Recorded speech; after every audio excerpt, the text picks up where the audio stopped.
നാളെ ജൂലൈ 24 ബുധനാഴ്ച ദിവസം സംസ്ഥാനത്തെ വിദ്യാഭ്യാസ സ്ഥാപനങ്ങൾക്ക് പൊതു അവധിയായി പ്രഖ്യാപിച്ചിരിക്കുകയാണ്.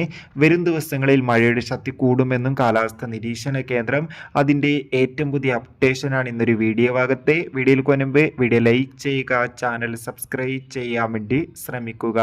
സംസ്ഥാനത്ത് നാളെ ജൂലൈ 24 വ്യാഴാഴ്ച ദിവസം പൊതു അവധിയായിരിക്കും. അതിന് കാരണം മറ്റൊന്നുമല്ല, നാളെയാണ് കർക്കിടക വാവ്. അതുകൊണ്ട് തന്നെ കർക്കിടക വാവ് ആയതുകൊണ്ട് തന്നെ സംസ്ഥാനത്തെ മുഴുവൻ വിദ്യാഭ്യാസ സ്ഥാപനങ്ങൾക്കും നാളെ പൊതു അവധി ആയിരിക്കുമെന്നാണ് അറിയാൻ വേണ്ടി സാധിച്ചിട്ടുള്ളത്. എന്തായാലും കൂടുതൽ അപ്ഡേഷൻ അറിയാൻ വേണ്ടി നമുക്ക് കാത്തിരിക്കാം. അതോടുകൂടി തന്നെ വരും ദിവസങ്ങളിൽ കേരളത്തിൽ ശക്തമായ മഴയ്ക്ക് സാധ്യത ഉണ്ടാകുമെന്ന് കാലാവസ്ഥാ നിരീക്ഷണ കേന്ദ്രം അറിയിച്ചിട്ടുണ്ട്.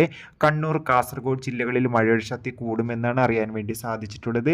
നിലവിൽ ഈ ജില്ലകളിലൊക്കെ ഇപ്പോൾ ഓറഞ്ച് അലർട്ടാണ് തുടരുന്നത്. എന്തായാലും കൂടുതൽ അപ്ഡേഷൻ അറിയാൻ വേണ്ടി നമുക്ക് കാത്തിരിക്കാം. അടുത്തൊരു വീഡിയോയിൽ കാണാം.